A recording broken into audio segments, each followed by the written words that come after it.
It said that we have three selves. 1. How the world perceives us.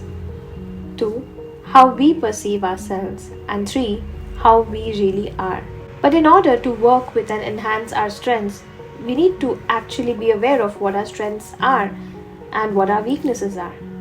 So we need to have an open mind, create an honest list. For example, let's say if you go for an interview and the interviewer asks you a question, what are your weaknesses?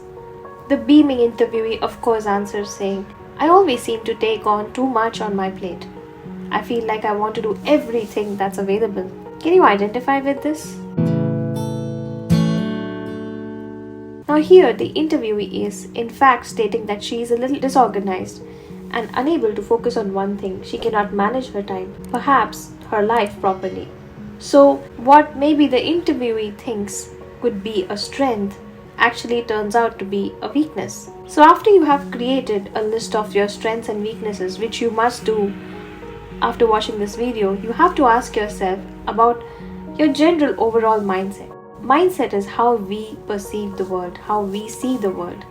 And this usually has two options. Either we are a pessimist or we are an optimist. And these attitudes eventually shape how much we achieve our goals. Optimist people are always open to learning and trying new things.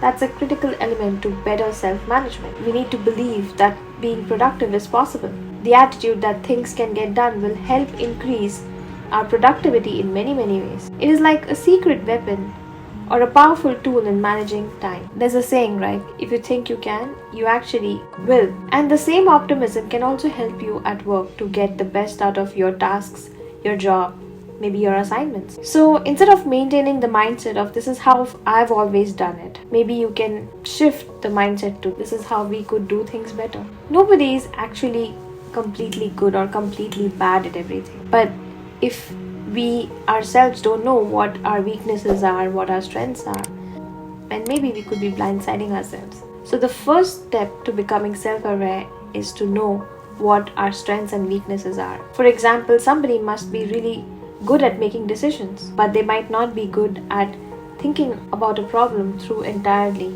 before taking action. Another person might be very analytical, which means that they are good at thinking through a problem to the end and seeing solutions. But the same strength could actually turn them into a perfectionist. When people get to know themselves better, they can amplify their talents and minimize weaknesses. This will help the person to maximize efficiency without wasting time. Judith rightly mentions it. I learned to be myself rather than avoiding myself with limiting habits. I started to be aware of my feelings more rather than numb them. That's all I would like to share with you in this video. I will see you guys next week. Bye and take care.